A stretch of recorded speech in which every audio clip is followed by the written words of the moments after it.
Oke, saya buka. Assalamualaikum warahmatullahi wabarakatuh. Waalaikumsalam warahmatullahi wabarakatuh. Waalaikumsalam warahmatullahi wabarakatuh.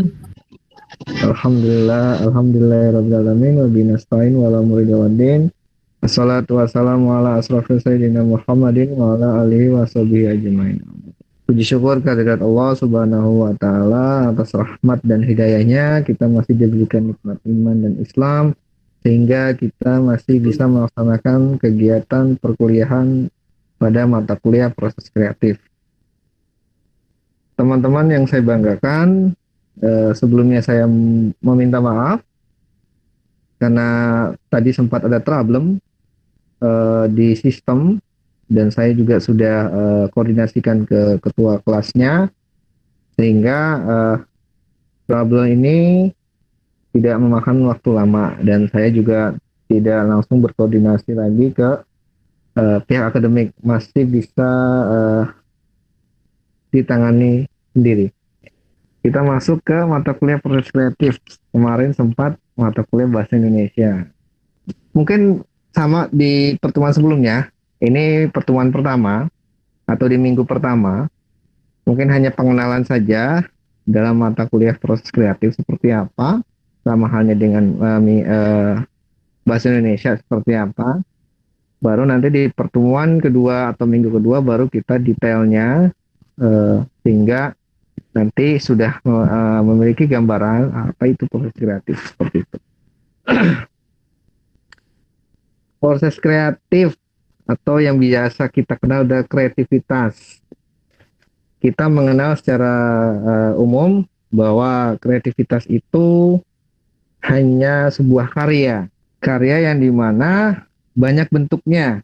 Ada dari secara dimensi, ada yang 2 dimensi, 3 dimensi, sampai 4 dimensi. Adapun karya yang berupa faktual, seperti patung, ataupun karya yang berupa kerajinan tangan, seperti seni rupa, dan lain sebagainya. Ataupun seni rupa dikatakan lukis, dan lain sebagainya.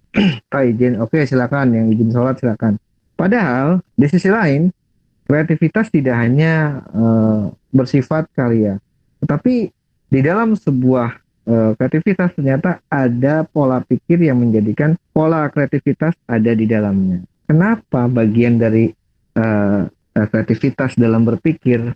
Sehingga yang kita tahu bahwa berpikir itu ya sama halnya dengan banyak orang. Pasti semua akan berpikir, tapi orang tidak mengetahui dengan jelas bahwa berpikir itu adalah bagian dari kreativitas. Sebagai contoh, bagaimana kita bisa memecahkan sebuah permasalahan, bagaimana kita bisa memberikan sebuah solusi, bagaimana kita bisa membantu masalah itu hingga selesai. Nah, disitulah peran-peran berpikir kita dalam kreativitas muncul. Nah, terkadang memberikan kreativitas kepada banyak orang itu tidak semudah seperti membalikan kedua telapak tangan kita. Kita secara lisan bisa memberikan materi atau gambaran seperti apa itu kreativitas, tetapi secara faktual tidak. Sebagai contoh gini, ada seseorang yang dimana dia pandai dalam berkreativitas dengan karya-karyanya, tetapi dia tidak pandai untuk karyanya dipertontonkan atau ditampilkan di khalayak umum. Nah, apa yang menyebabkan hal itu semua? Khawatir jelek atau buruk, khawatir malu. Nah, sehingga apa? Pola pikir ini tidak sinkron dengan karya-karya yang dimiliki. Nah, pola pikir yang berjalan akan sejalan rupa dengan karya yang ada.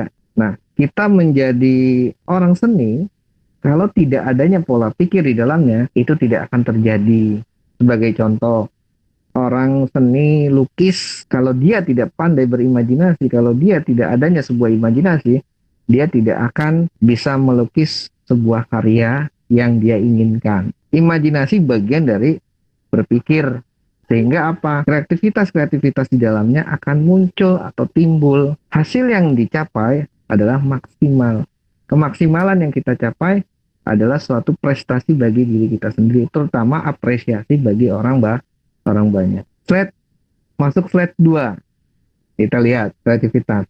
Kemampuan seseorang untuk menciptakan sebuah karya yang baru dapat berwujud apa wujudnya? Aktivitas berpikir dalam hal berimajinasi.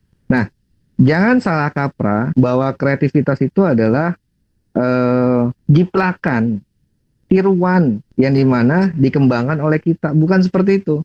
Sebagai contoh gini, Pak, saya ingin membuat karya, tetapi karya yang saya maksud itu adalah pengembangan dari karya yang sebelumnya. Itu bukan bagian dari kreativitas. Kreativitas itu adalah karya yang dimana belum diciptakan sama sekali oleh orang banyak ataupun oleh orang luar.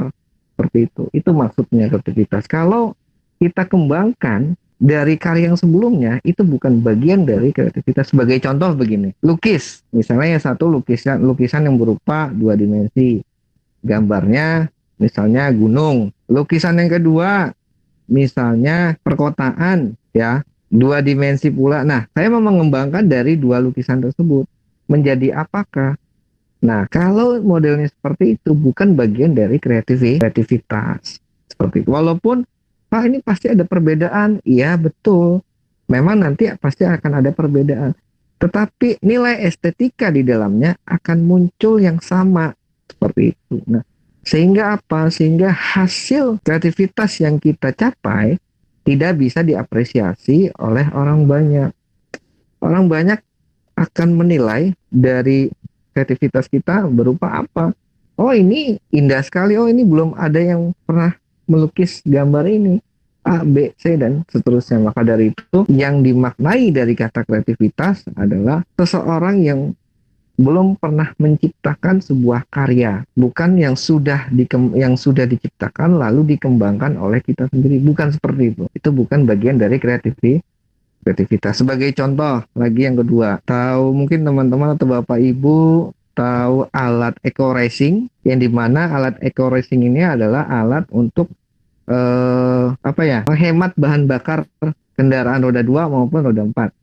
Nah, eco racing ini kan sebuah karya yang diciptakan yang belum pernah diciptakan sebelumnya. Nah, ini yang dimaksudkan dari bagian kreativitas. Nah, tidak ada tiruan manapun dari alat eco racing seperti itu.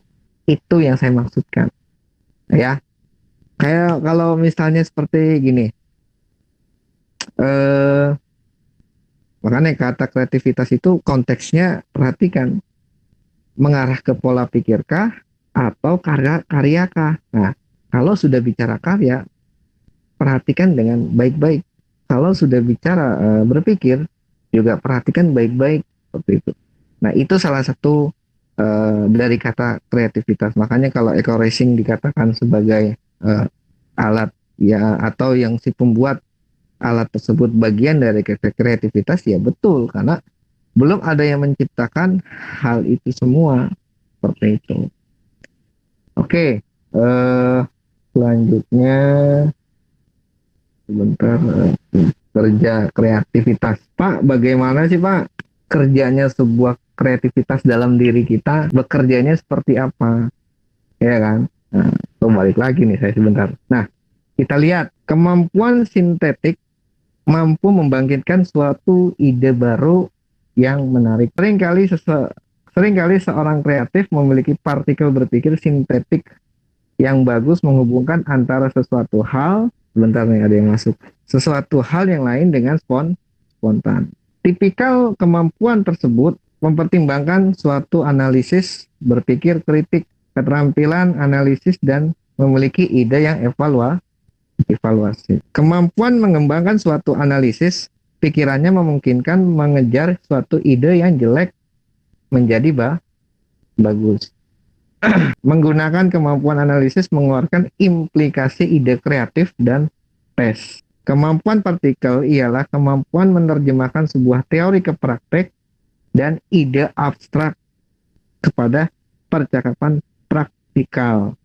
Nah, implikasinya penanaman teori kreatif ini adalah memiliki ide yang sangat bagus. Nah, ini maksudnya apa, Pak? Kita ambil sebagai contoh, banyak orang-orang di luar sana yang di mana mereka ini pandai sekali menggambar tetapi tidak memiliki background seni. Nah, kalau teman-teman melihat di wilayahnya atau daerahnya atau perkotaannya ataupun perkampungannya ada suatu gambar atau coret-coret di tembok, sebenarnya itu bukan bagian eh, mengotori suatu wilayah atau mengotori suatu perkampungan atau desa, bukan. Justru itu adalah suatu keindahan, suatu nilai, suatu seni. Nah, orang yang nggak paham seni akan dikesampingkan. Ini gambarnya jelek, apa sih? Bisanya coret-coret saja, nggak ada izin, nggak ada apa. Ya memang betul, kalau memang tidak ada izin, jangan sampai seperti itu. Kalau bisa izin dulu. Nah, mereka yang tidak memiliki background seni, mereka yang tidak pernah bersekolah di bidang seni, tetapi mereka pandai untuk mengimplikasikan atau mengaplikasikan suatu imajinasi mereka ke faktualnya atau secara implikasinya. Nah, disitulah peran-peran atau tahap-tahap kreativitas akan muncul. Jadi, Pak, apakah kreativitas ini hanya diperuntukkan untuk orang-orang yang memiliki bakat? Tidak. Kita semua berhak memiliki kreativitas. Jadi jangan salah anggapan bahwa kreativitas ini hanya diperuntukkan untuk orang-orang yang memiliki bakat. Justru bakat berawal dari kreativitas. Seperti itu. Kalau kreativitas tidak ada, bakat tidak akan muncul. Sebagai contoh seperti ini. Dasarnya kreativitas itu kita udah punya. Kita mau apa kita sudah punya. Hanya kita mengembangkan dan mau kemana arah kita. Dengan cara apa kita mengembangkan hal itu semua?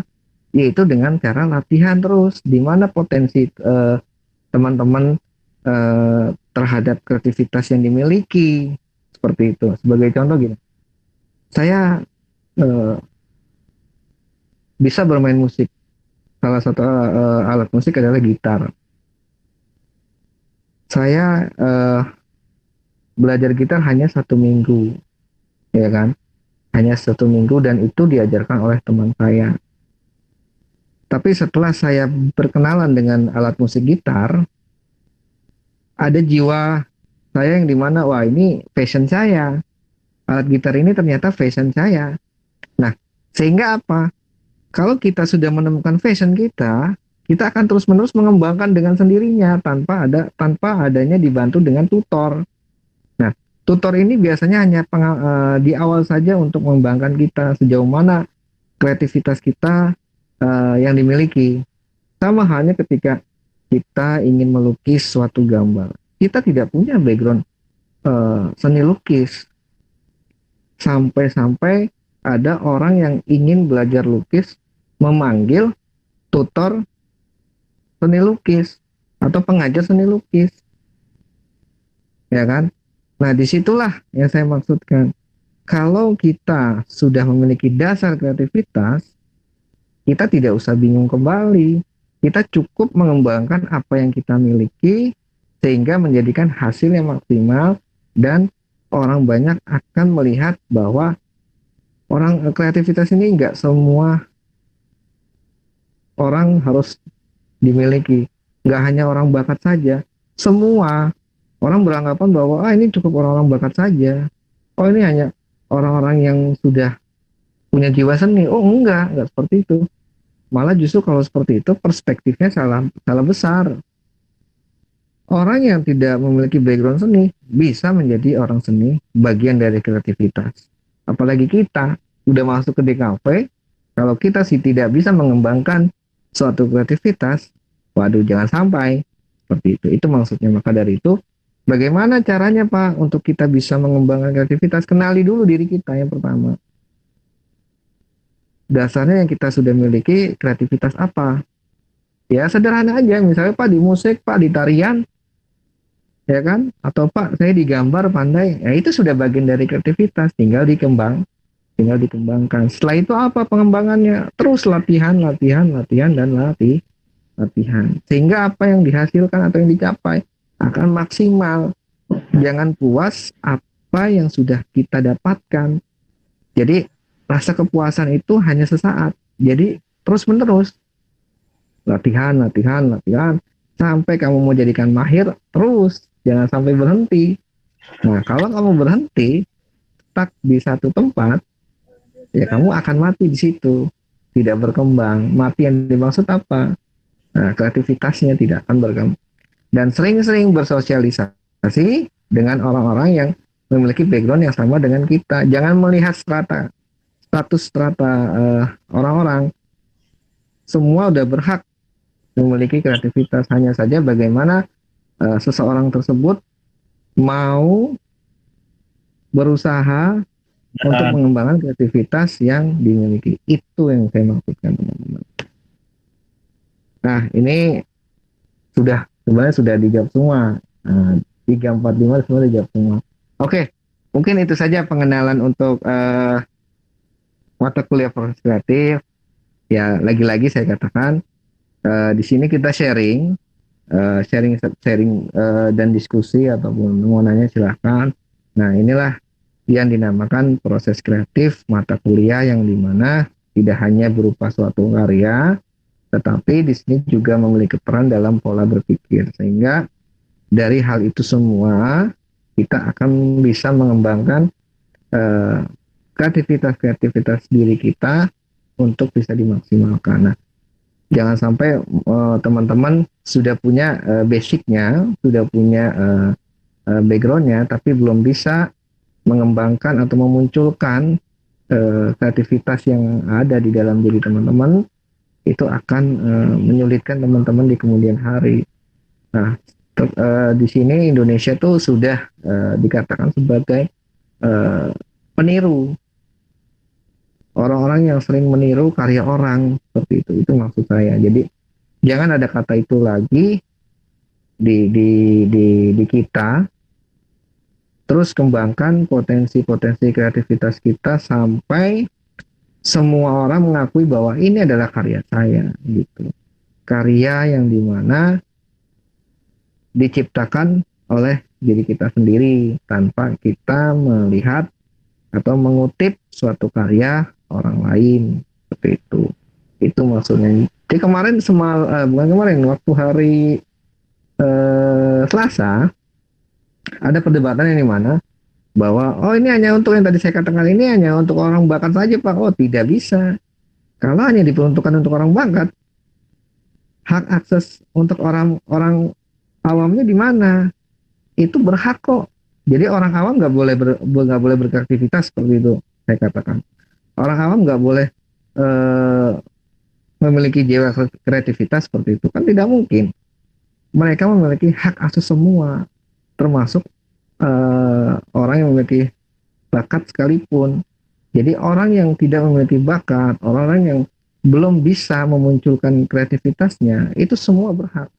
Bukannya tidak punya, tetapi belum mengeluarkan kreativitasnya. Itu semua berhak memiliki kreativitas dalam diri. Jangan mengatakan bahwa hanya diperuntukannya untuk orang bakat. Nah, ini salah besar. Seperti itu. Kalau hanya untuk orang bakat, kalau kita ingin belajar musik, tarian tradisional nggak boleh. Kan seperti itu.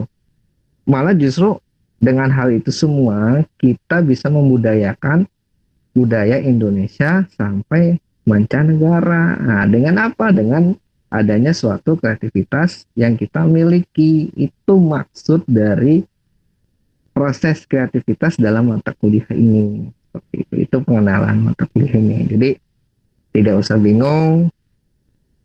Teman-teman boleh sharing, diskusi, ataupun yang ingin bertanya silakan, monggo. Gimana teman-teman? Ada yang ingin disampaikan? Ingin sharing-sharing, misalnya, Pak, saya pernah melihat di daerah saya ada orang seni bla bla bla bla. Nah, silakanlah sharing atau diskusi, Pak. Izin Pak. Oke, Mas Ahmad ya? Iya Pak. Oke, silakan Mas Ahmad. Ini mungkin hal yang lumrah terjadi kalau kita ingin melakukan sesuatu. Ingin sharing saja ke Bapak dan teman-teman. Boleh. Silakan. Oh, mantap. Kadang ketika kita ingin memulai kayak yang sering saya alami, ketika saya ingin mendesain dan semacamnya, itu harus ketika dalam keadaan mood yang bagus. Jadi sebagaimanapun konsep ide yang ada di kepala, kalau moodnya kurang bagus, entah karena galau, cicilan belum lunas, atau semacamnya, ya Oke. pasti apa ya, kurang maksimal rasanya ketika ingin melakukannya. Bahkan untuk tidur pun juga hilang mood untuk tidur. Curhat, Pak. Oke, Ya, siap. Betul. nah, kira-kira kalau diskusinya Bapak ataupun teman-teman yang lain di sini, ketika berada di posisi seperti itu, ketika moodnya lagi kurang bagus atau bad moodnya ini tinggi-tinggi banget, nah kira-kira apa solusinya ketika seperti itu? Karena terus terang, saya kalau lagi bad mood itu, aduh, semua ide hilang, tidak bisa fokus seperti itu Pak. Saya kembalikan. Oke. Itu penyakitnya Mas Ahmad. Kreativitas itu pasti penyakitnya adalah mood. Kalau moodnya nggak enak, pengembangan kreativitasnya tidak ada. Jadi misalnya gini, apalagi kalau berpikir sama halnya. Saya misalnya gini, saya malas berpikir karena saya lagi banyak kerjaan, lagi banyak suatu masalah, pasti akan seperti itu. Jadi untuk meneruskan sebuah kreativitas yang ada dalam diri atau mengembangkan dalam diri, yaitu yang pertama pasti kita kenali dulu diri kita, yang kedua sering latihan, terus selanjutnya adalah yaitu kenali mood kita. Kita kenali dulu mood kita. Betul yang dikatakan Mas Ahmad. Emang mood menjadi suatu kendala kita dalam mengembangkan suatu kreativitas. Seperti itu, benar. Mood menjadi suatu terkendala besar buat kita semua. Tapi bagaimana kita bisa mengendalikan mood kita sehingga kreativitas itu berjalan terus seperti itu. Jadi ada tingkat yang dimana kreativitas itu jiwa kesabaran itu sangat luar biasa. Itu yang pertama. Ya kan, sering-sering kalau bahasanya bersemedi lah. Ya kan? Bahasanya semedi itu apa ya kalau di dalam bahasa ini? Maksudnya gini. Sering-sering apa ya? Bersemedi ya kalau nggak salah ya, bersemedi ya kalau orang sini bilang bersemedi. Jadi sering-sering bersemedi lah. Tidak hanya latihan, tidak hanya menghilangkan mood atau di saat mood baik, atau bersemedi dan masih banyak lainnya. Tapi bersemedi ini juga luar biasa. Tingkat kesabarannya pasti akan kita bisa miliki dengan sering-sering naik gunung Mas. Ini lucu aja sih Mas Andi. Nah, sering-sering bersemedi tujuannya agar kita bisa meningkatkan kesabaran kita, tidak hanya melalui ibadah. Ibadah juga bagian dari meningkatkan suatu kesabaran kita agar tawakal terus. Nah, bersemedi juga bagian dari hal itu semua. Nah, tapi bersemedi yang positif ya. Bersemedi yang positif, jangan bersemedi untuk mencari sesuatu ilmu, jangan. Jadi bersemedi ini bagaimana kita bisa mengontrol tingkat emosi kita, ya kan? Semuanya kita bisa kontrol. Nah, nanti yang hasil yang dicapai adalah tingkat kesabaran yang dimana tingkat ini sebelumnya belum pernah kita dapatkan. Nah, itu yang saya maksudkan. Memang mood ini menjadi suatu kendala bagi orang-orang yang ingin berkreativitas dan mengembangkan suatu kreativitasnya. Itu betul Mas Ahmad. Jadi caranya seperti apa? Yaitu kita kenali dulu. Kalau kita sudah kenali mood kita, misalnya sebagai contoh begini. Ada teman ingin ngajak, ayo Mas Ahmad, ada proyek nih. Kita desain gambar di rumahnya si A. Hitungannya per meter sekian. Nah, di situ Mas Ahmad kondisinya sedang tidak mood. Tetapi demi uang, Mas Ahmad mengiyakan. Oke, kalau gitu kita jalan. Nah, setelah setibanya di tempat tersebut, kan bingung. Mau gambar apa ya? Mood lagi nggak oke nih. Ya kan? Yang ada ngebul terus. Yang ada yang kerjanya adalah temennya, bukan Mas Ahmadnya. Karena Mas Ahmad lagi digandrungi suatu masalah. Itu yang saya maksudkan. Kenali dulu mood kita. Kalau memang, hari ini nggak bisa. Mood saya lagi buruk nih, lagi jelek. Itu yang benar. Seperti itu. Nah, kalau kita sudah mengenali mood kita, ide kreativitas biasanya muncul di kamar mandi, Pak. Oke, ya memang betul. Ada yang seperti itu. Nah, kalau kita sudah kenali mood kita, insya Allah ya, kedepannya kita akan memahami, ya udah, di saat ada proyek bahasanya ya, ada proyek kita nanti dulu deh, saya lagi kurang bagus nih, saya lagi kurang sehat dan lain sebagainya. Itu yang saya maksudkan. Kita bisa menolak dengan baik seperti itu. Nah, memang yang dikatakan Mas Ahmad ada benarnya. Jadi teman-teman juga masukkan juga nih, sharing juga dari Mas Ahmad, penting. Memang mood itu bagian suatu permasalahan yang besar bagi orang-orang yang ingin kreativitasnya maju atau ingin mengembangkan suatu kreativitas dalam dirinya ditingkatkan. Ini sangat luar biasa permasalahan ini. Betul Mas Ahmad. Jadi seperti itu ya Mas Ahmad ya. Jadi kenali dulu moodnya. Kalau sudah kenali, baru kita action seperti itu. Itu Mas Ahmad. Sering-sering latihan juga Mas Ahmad. Ya, sama sering-sering ibadah. Itu berdoa. Nah, itu bagian dari meningkatkan kesabaran kita. Oke. Kira-kira, wah Mas Ahmad luar biasa nih. Bagus Mas Ahmad. Yang lain gimana teman-teman? Saya ada pertanyaan Pak. Apa ini? Pak Andi apa Mbak Mbak Ataya dulu deh. Ya. Oke, Mbak Atia, Mbak Ataya. Oke, silakan Mbak Atia. Ya, untuk saya ingin seperti tadi mood, tapi lebih ke untuk seni kan ada yang namanya art block ya Pak. Art block. Oke. Ya. Nah, itu saya lebih ingin fokuskan ke inspirasi sih Pak. Jadi lebih inspirasi apa ya? Inspirasi kan bisa didapatkan lewat foto-foto atau musik atau Betul. berbagai hal. Betul. Tetapi kalau sudah semuanya pun sudah tidak memberi inspirasi, kira-kira bagaimana Pak? Waduh. Itu juga tidak jauh beda dengan berimajinasi. Kalau kita tidak punya imajinasi juga sama saja Iya. sebenarnya. Bagian dari inspirasi juga kita, tapi nggak mungkin lah kalau orang nggak punya inspirasi itu nggak mungkin. Iya. Nggak mungkin Mbak Atta ya. Kalaupun tidak ada, nggak mungkin. Nggak ada tuh nggak mungkin ya. Kalau nggak ada ya mungkin anak-anak belum bisa ditanyakan siapa inspirasimu kan seperti itu. Tapi insya Allah saya katakan tidak ada. Kalaupun ada yang seperti itu ya, saya gimana ya jawabnya ya?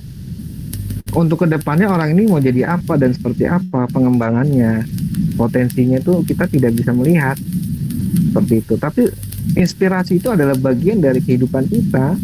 Kita menjadikan hidup ini baik atau jauh lebih baik dari yang sebelumnya itu adalah dari imajinasi dan inspirasi seperti itu. Ya sama halnya teman-teman punya tujuan, pasti ada sebuah imajinasi dan inspirasi yang ada di jiwa kita seperti itu Mbak Tanya. Kalau misalnya nggak ada sama sekali, nol, saya pun nggak bisa nebak anak ini mau kemana orang ini seperti itu.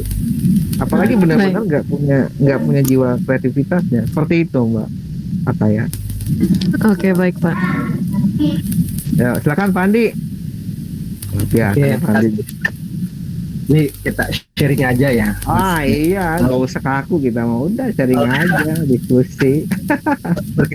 berkaitan dengan kreativitas, ya mungkin Iya. memang kita boleh beda pendapat dalam hal ini, Betul.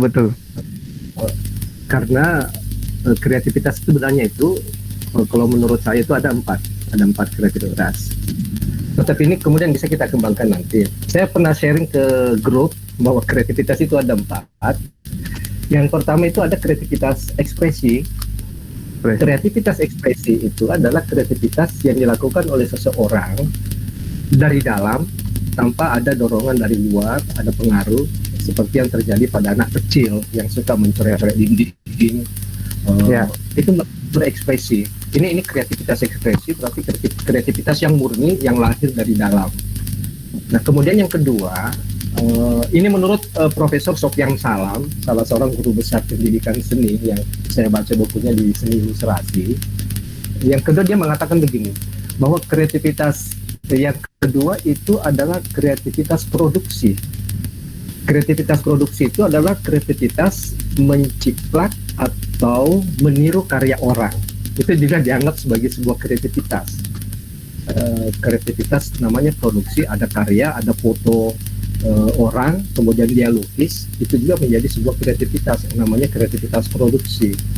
Yang ketiga, ada lagi istilah kreativitas invention, menemukan sesuatu yang baru. Ini juga kreativitas menemukan sesuatu yang baru. Misalnya di Makassar, ada seorang pelukis mencoba melakukan penelitian atau mencoba melakukan semacam uji coba bagaimana memanfaatkan kotoran kerbau menjadi sebuah lukisan. Ada di Makassar. Hingga lahirlah sebuah lukisan yang bahannya itu berasal dari kotoran kerbau, dan itu menarik. Setelah diteliti ternyata kotoran kerbau itu di blender, tentu tidak dikasih gula ya, di blender, lalu menjadi sebuah lukisan. Ini namanya kreativitas invention, temuan, menemukan sesuatu yang baru. Kemudian yang keempat ada namanya kreativitas inovasi. Kreativitas inovasi ini adalah sesuatu yang telah ditemukan, kemudian dia mencoba merubah, menstilisasi, menggayakan karya-karya yang sudah ada. Ini pendapat, tetapi kita bisa berpendapat yang lain. Tapi saya secara pribadi mengatakan bahwa kreativitas itu adalah sesuatu yang lahir dari imajinasi kita, kemudian menghasilkan karya yang baik tanpa ada campur tangan orang lain. Itu menurut saya kreativitas. Jadi buku ini sebenarnya kita bisa bantah, tapi kita nggak apa-apa, hanya menyampaikan bahwa ini menurut pendapat seorang beliau, tetapi nampaknya kreativitas itu diarahkan untuk pemula mungkin, bahwa kreativitas itu ada ekspresi, kemudian ada kreativitas produksi yang suka menciplak, kemudian ada kreativitas invention, kemudian ada kreativitas inovasi.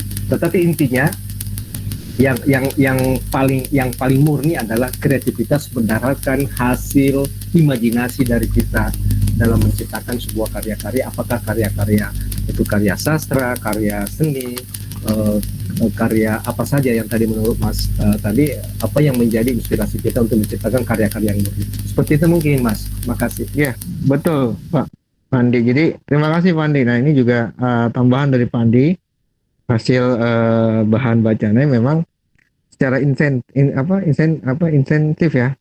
Memang itu bagian dari kreativitas. Memang yang tadi saya katakan juga, kalau ekspresi itu yang saya katakan coret-coret, memang itu bagian dari lahiriah. Terkadang ya, bagaimana seorang anak ingin mengatakan sesuatu lewat apa? Lewat suatu gambar, itu yang akan menghasilkan coret-coret yang dimana orang tua tidak akan mengetahui atau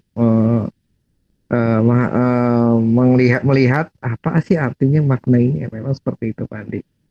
Nah dari itu semua memang Pandi tidak hanya ekspresif ya kan, intensif dan lain sebagainya. Memang itu terkadang ada beberapa, satu yang tadi itu yang poin nomor 3 ya Pandi, apa ya Pandi yang nomor poin 3 itu kalau nggak salah tadi, yang 3 itu invention, temuan, kreativitas. Bukan yang pertama jiplak ya, apa namanya? Yang jiplak kreativitas itu produksi. Menjiplak produksi, itu nah. Dia masuk kreativitas produksi. Artinya dia memproduksi ulang karya orang. Ada seorang fotografer, biasanya itu kalau anak-anak ada gambar yang ditiru, itu sebenarnya kreatif juga, tetapi namanya kreativitas produksi, memproduksi kembali karya orang. Nah, tiruan yang dimaksud apakah 100% ditiru atau ada pola pengembangan di dalamnya Pandi? 100% ditiru, kreativitas produksi. 100% ditiru, meniru secara keseluruhan. Itu dianggap tidak sebagai kreativitas, tapi memproduksi kembali karya orang. Memproduksi kembali karya orang yang sudah ada.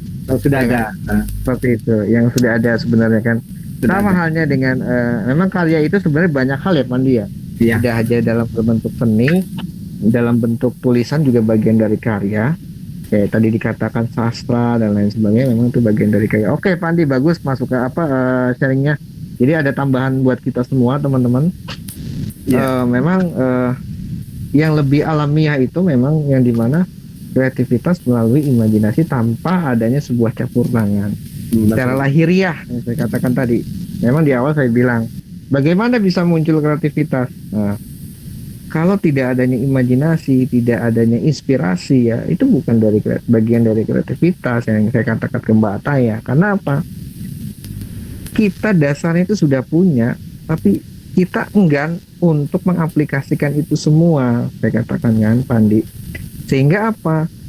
Kalau ada seseorang yang tidak memiliki jiwa dasar hal itu semua, kita nggak bisa menebak mau kemana orang ini, ya kan, arahnya mau bagaimana, seperti itu. Sehingga hasil yang dicapai atau yang diperoleh kita tidak tahu, seperti itu. Jangankan kita menilai seseorang, menilai diri kita aja, saya nggak bisa apa-apa nih. Kreativitas saya di mana ya sejauh ini ya? Pengembangannya sebatas mana ya?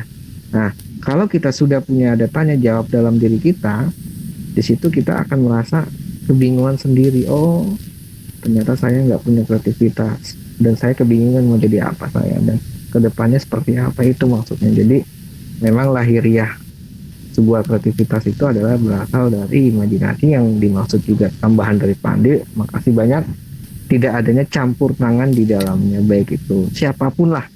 Itu benar-benar real murni kita, seperti itu teman-teman. Nah, ini masuk apa, ini juga nih bagus Pandi, sharingnya luar biasa Pandi, terima kasih Pandi. Ya, yang lain gimana?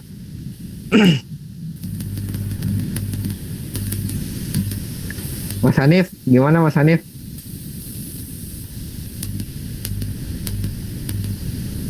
Ya, Iya, Pak. Iya. Berarti kalau misalkan Oh, Pandi ada Pandi. dua nih Mas. Oh, Andi, siap.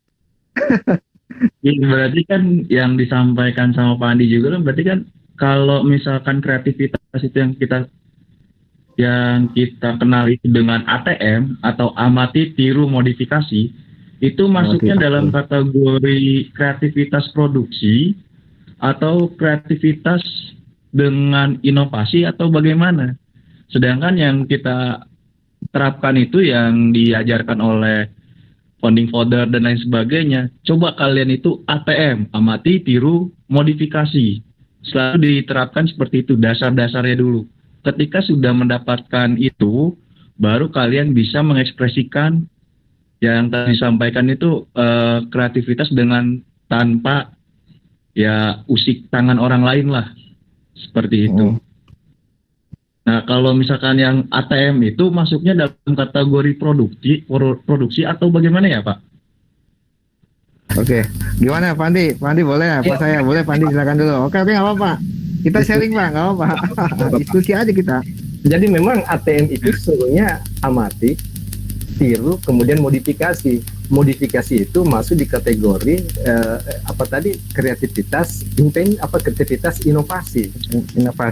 Inovasi dia, karena dia sudah melihat sesuatu, kemudian modifikasi. Misalnya ada termos Gucci yang tadinya dipakai tempat minum, terus dia lobangi, kemudian dia kasih gambar-gambar motif di dalamnya. Tadinya menjadi fungsi guna, sekarang menjadi fungsi estetikanya aja, menjadi seni, bukan lagi seni murni. Sehingga dia dikatakan kreativitas inovasi, memodifikasi sesuatu yang sudah diamati. Nah, kalau tadi mengamati kemudian meniru, artinya kita mencoba melihat di mana sisi kelemahan dari karya yang diamati itu. Kemudian kita hadir sebagai seorang yang bisa memberikan sesuatu yang baru di dalamnya, sesuatu yang baru. Misalnya kan di film, katakanlah film yang dulu ada film yang beredar di tahun di tahun 60-an, 70-an mungkin, 80-an, kemudian dibuat lagi film baru yang lagi. Jadi ada sesuatu yang baru ditampilkan dengan film yang sekarang yang dulu, yang ceritanya sama, tetapi yang berbeda adalah aktornya dan lain sebagainya, settingnya, kemudian pencahayaannya, tentu juga dalam proses pembuatannya menggunakan kamera modern. Nah, jadi ini yang dimaksud tadi bahwa produksi, melihat sesuatu kemudian memproduksi ulang dengan 100% tidak ada perubahan. Ini yang tadi disampaikan bahwa ini yang termasuk kreativitas memproduksi ulang.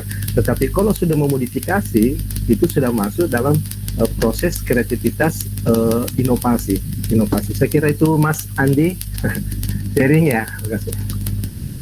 Gimana Mas Andi? Berarti penggabungan semua ya, Pak ya, dari produksi sampai ke inovasi ya. Iya bisa. Lebih berkembang, lebih tinggi lagi ke tingkatannya. Lebih pengembangan ya. Pengembangan. Kalau di dalam seni ilustrasi itu di dalam seni ilustrasi itu kan ada istilah karikatur, ada komik, kemudian ada kartun. Nah, ada karikatur, ada komik, ada kartun. Tapi semua itu masuk kategori ilustrasi. Tetapi menggabungkan keempat ini, kartun, karikatur, kemudian komik, itu bisa dikategorikan sebagai vignette dalam seni ilustrasi. Vignette itu artinya menggabungkan beberapa unsur di dalamnya. Ada bunga, ada kepala manusia, kemudian ada daun-daun, ada benda-benda lain digabungkan, itu menjadi sebuah karya ilustrasi vignette kalau dalam seni rupa. Itu mungkin Mas Andi, Mas Widodo, Pak Widodo itu. Oke. Emang luar biasa ini. Jadi kalau bicara seni itu luas sekali. Tapi memang kadang ada pandangan-pandangan yang dimana apa ya saya katakan, tingkat pandangan perspektif yang menurut kita A, B, C dan C, terusnya itu luar biasa. Ya Pandi, emang kalau di seni ini juga waktu saya masuk juga di seni pada di tahun saya baru masuk sebagai orang seni ini tahun 2015 Pandi. Saya mengikuti seni teater Pandi di Universitas Muhammadiyah Tangerang pada saat itu. Saya hanya aktif 2 tahun dan alhamdulillah dapat informasi juga dari dosen saya pada saat itu untuk membantu beliau di gedung seni pemerintah kota. Beliau juga sebagai ketua umumnya. Nah, memang kalau pandangan-pandangan seni ini memang bisa dikatakan atau bisa dikategorikan sebagai jelimet gitu loh. Jelimet, kalau orang awam tuh disebutnya jelimet ya Pandi ya. Begitu luas pandangan-pandangan ini. Jadi menurut kita A belum tentu benar, menurut kita B belum tentu benar. Jadi memang perspektif seni ini luar biasa. Seperti itu Mas Andi. Jadi terkadang ATM ini menjadi kayak tadi ada tiruan dan lain sebagainya, bagaimana kita memodifikasi dan tambahan juga kan tadi Pak Adi, ternyata kita menirukan karya orang dengan 100% bagian dari karya sebuah kreativitas seperti itu. Dan saya tambahkan lagi kalau bisa dengan pengembangan dengan yang kita miliki dalam diri kita, jadi potensi kita akan keluar dengan maksimal seperti itu ya Pandi ya. Dengan jadi tidak hanya tadi tambahan Pandi yang dikatakan itu bahwa menjiplak 100% itu adalah bagian dari kreativitas. Tapi saya tambahkan lagi Pandi, kalau bisa, kalau tidak adanya pengembangan diri kita dalam mengembangkan suatu kreativitas tidak dimunculkan, ini luar biasa Pandi. Jadi dikembangkan kembali oleh kita sendiri dari hasil yang sudah didapatkan dengan maksimal oleh kita sendiri. Seperti itu teman-teman. Dan Pak Andi, Pak Andi Etal dan Mas Andi silahkan ya. Gitu ya teman-teman, kira-kira ada pertanyaan lagi? Ya, hampir sama dengan kasus-kasus skripsi yang diuri oleh mahasiswa. Kan biasa kan judulnya aja yang dirubah dengan lokasinya, tetapi isi di dalamnya modifikasi. Ya, untuk sekarang ada betul. Ya, betul Pak. Yuk silakan yang lain teman-teman, kita sharing aja kayak seperti ini, diskusi dan lain sebagainya. Jadi belajar kita nggak usah terlalu kaku lah.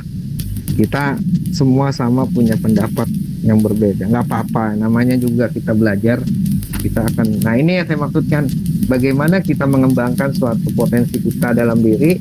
Ya ini sering-sering kita berdiskusi, sering-sering kita sharing. Ya maka dari itu disinilah peran-peran kreativitas kita nanti akan muncul seperti itu. Ayo, siapa lagi? Mas Hanif atau yang lain, Mbak ibu-ibu nih, wanita, ladies first.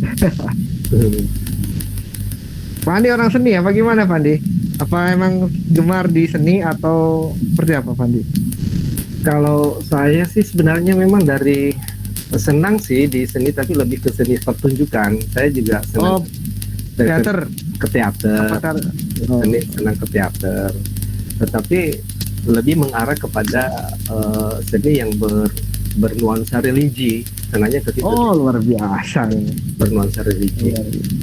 Artinya kalau kita tidak bisa berdakwah di atas mimbar, ya kita berdakwah di atas panggung aja gitu kan. Tapi Pak Andi, kalau Pak Andi pernah berkolaborasi dengan anak-anak, itu luar biasa Pak Andi. Seni Ya. pertunjukan itu luar biasa. Anak-anak begitu amat senang ketika bermain itu semua. Apalagi kalau dimasukkan unsur religi dan lain sebagainya. Ya. Wah, luar biasa Pak Andi. Karena Demen anak-anak. artinya seni pertunjukan itu kan di samping sebagai tontonan, bagaimana bisa menjadi tuntunan. Gitu. Betul, betul, betul. Beda dengan seangkatan saya ataupun di atas saya atau sederajat saya nih usianya. Wah, luar biasa saya mencari rekan-rekan yang bisa partner untuk bisa menghasilkan sesuatu karya pertunjukan di sana waktu itu. Jadi ya kolaborasinya mana anak SMK, SMA, SMP di luar itu wah luar biasa Wandi. Tapi emang saya apresiasi anak-anak sekarang lebih memang keseni lebih oke, maksudnya oke ini lebih passionnya ada di situ. Passionnya ada. Oke, kira-kira teman-teman ada yang ingin di sharing-sharing lagi, diskusi lagi, silakan monggo. Mumpung masih ada lengkap nih, ada Mas Andi, ada saya, ada Mas Andi, Pak Andi Etal nih. Keluarga.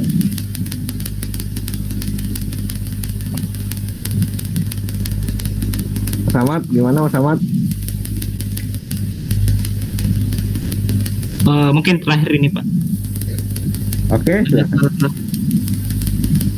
Bagaimana ketika misalnya ada suatu kejadian, saya membuat suatu kreativitas, anggaplah saya membuat logo, dan ternyata di luar sana ada yang membuat logo yang mirip, sama, logo, oke. sama. Saya tidak tahu kalau dia sudah buat logo yang seperti itu, nah dia juga tidak tahu kalau saya juga buat logo seperti ini. Nah, kira-kira ketika dalam kasus seperti ini, apa yang harus kita lakukan? Apa yang harus kita lakukan? Bagaimana? Oke. Betul loh, harus dihakikan dulu. Tapi mana yang dihakikan terlebih dahulu karyanya. Jadi ketika kita ingin karya kita dipublikasikan tidak bisa ditiru oleh orang lain, yaitu kita hakikan dulu. Seperti itu. Ya seperti kasusnya Ruben Onsu kan, ya kan? Pernah mendengar kasusnya Ruben Onsu? Nah, Ya Pak, benar Pak, logonya. nah, logo Ruben Onsu kan akhirnya Ruben Onsu kalah kan? Karena dia sudah punya hakinya. Ruben tidak punya, legalitasnya tidak ada.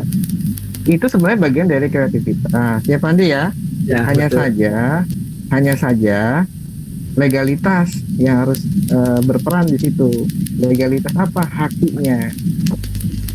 Kalau hakinya tidak ada, ya kita mengakui juga sulit.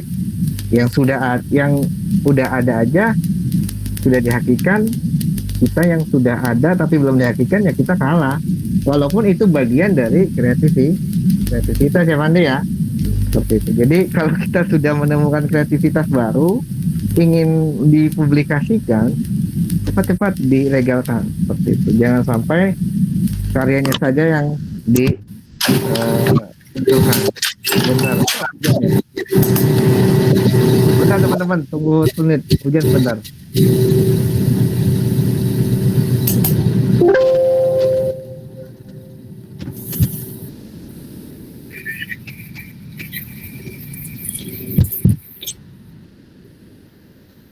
Menarik ya.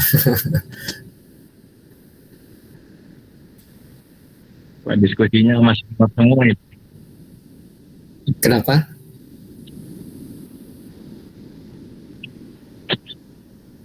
Ya, hak itu kan hak atas kelayakan intelektual kan gitu. Jadi memang sekarang itu undang-undang pemerintah setiap karya itu supaya punya penguatan mereka memang harus dihakikan. Ya berkorban 400.000 lah untuk supaya itu menjadi paten gitu.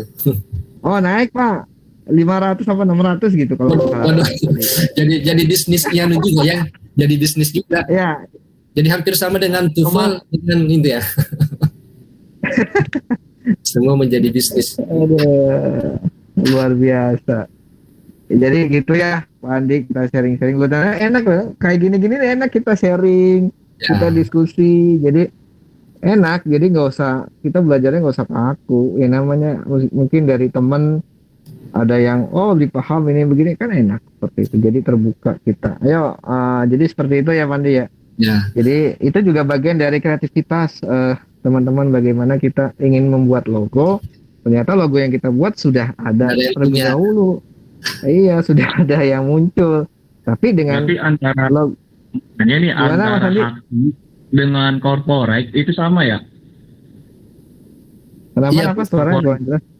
Iya, iya. Bisa dikatakan seperti itu, Mas Andi. jadi banyak Sama kasus, ya berarti.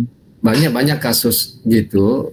Kadang orang seperti kasusnya Pak Ahmad Ardani, misalnya menciptakan satu logo yang dia menurut dia menciptakan berdasarkan inspirasi dia, tetapi ternyata belakangan ada logo yang sama dengan itu, dan juga orang juga itu tidak merasa melakukan plagiasi.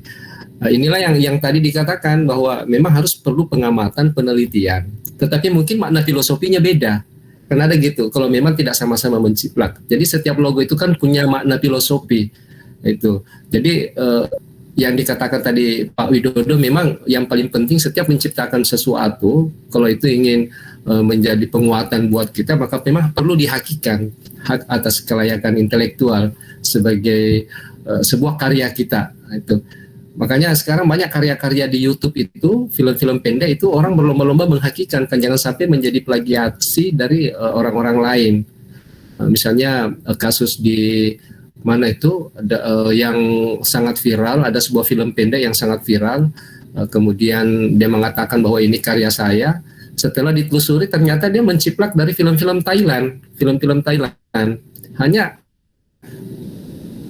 aktornya Ada beda, modifikasi sedikit di sini, Pak, untuk teknik film. settingnya beda.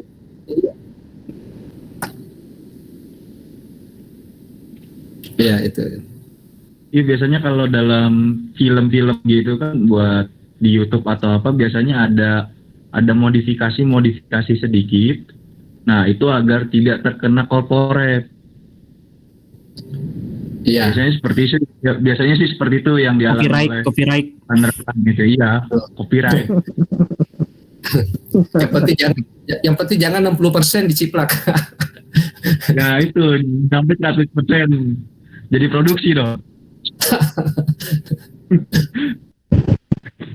Nah itulah tadi yang dibutuhkan adalah kreativitas invention, menemukan sesuatu yang baru yang belum pernah orang lakukan. Itu yang paling bagus kan. Karena kalau kreativitas kedua yang muncul memproduksi sesuatu, ternyata sudah ada yang produksi. Jadi memang sekarang yang paling penting adalah penguatan karya itu, bagaimana supaya orang tahu bahwa ini hak cipta kita, dan tentu harus ada penelitian terlebih dahulu. Makanya di dalam proses kreatif itu sebenarnya perlu ada menganalisa dulu, meneliti dulu apakah karya ini sudah pernah ada yang lalu, kita membandingkan di mana letak ininya, kesamaannya, itu dan lain sebagainya. Atau misalnya kalau ada, enggak apa-apa kalau sama, tulis saja bahwa karya ini terinspirasi dari sebuah video yang ada di YouTube, nggak apa-apa itu. Artinya mengakui bahwa memang video itu menjadi inspirasi dari kita. Justru orang bangga ketika namanya tertulis di situ. Itu kalau menurut saya itu.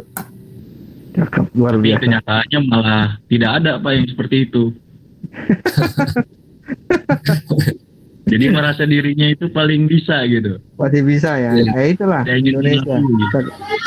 Saling mengaku-ngaku. Saling mengaku-ngaku. Ya kan ada Pameo mengatakan kalau India terkenal dengan Bollywoodnya, Amerika dengan Hollywoodnya, Indonesia dengan tiruannya kan. Benar-benar.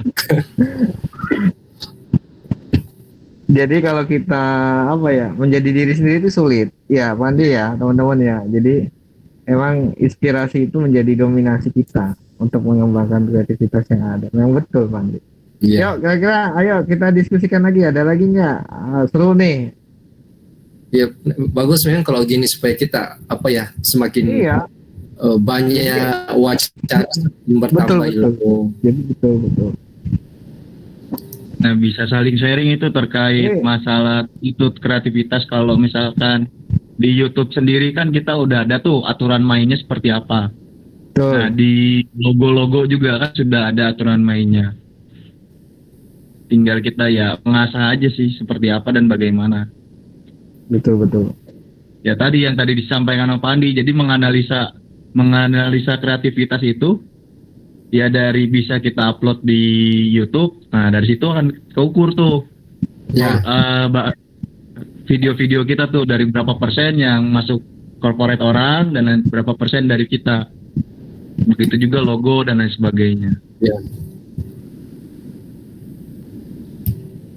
Jadi apa ya? Memang menarik yang hal-hal seperti itu. Makanya pernah dulu kasus di Makassar karena mereka masing-masing mengatakan bahwa yang menciptakan tarian ini adalah si ini. Ya, di Makassar itu ada terkenal sebuah tarian yang namanya tarian Paetnis.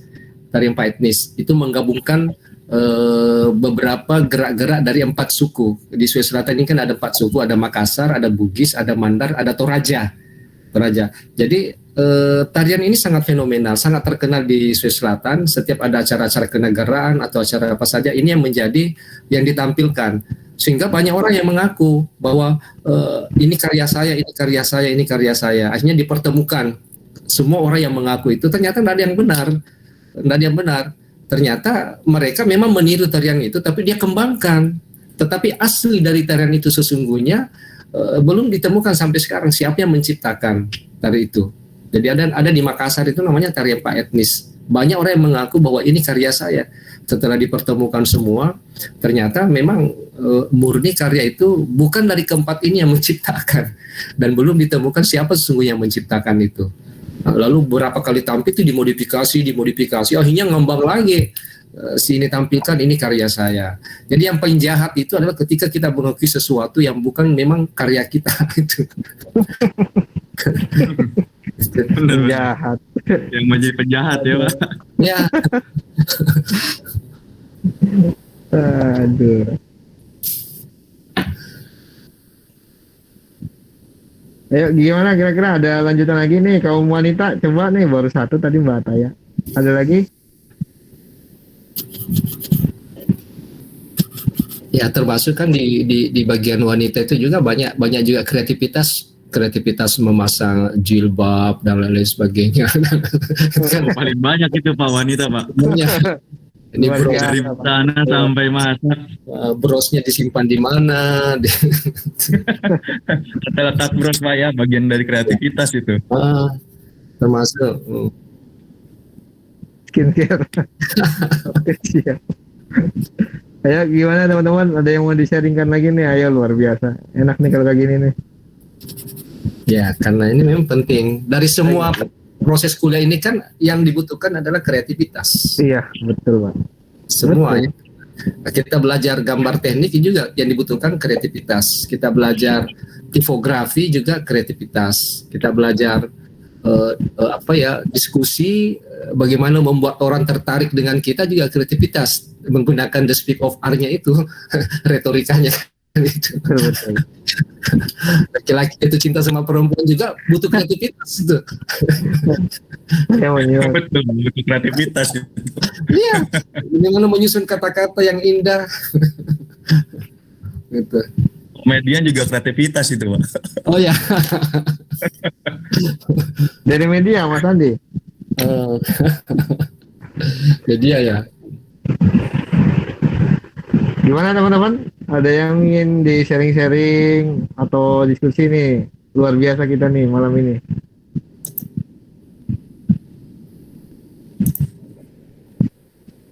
Sudah cukup Pak Andi, Mas Andi atau siapa nih? Mas ini ya, ini.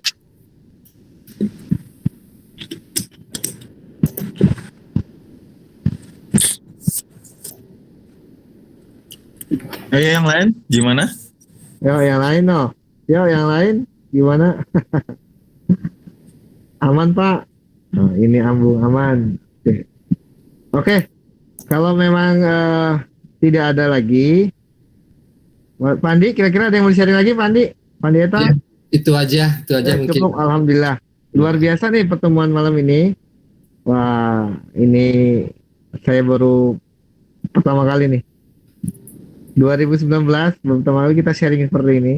Alhamdulillah kita ada temuan-temuan baru, informasi-informasi baru, tambahan dari teman-teman dari sharing yang pernah dialami, di-sharingkan kembali di sini, luar biasa sekali, semoga bisa menjadikan motivasi teman-teman mengembangkan kreativitas kita untuk bisa dimunculkan kembali apa yang kita miliki.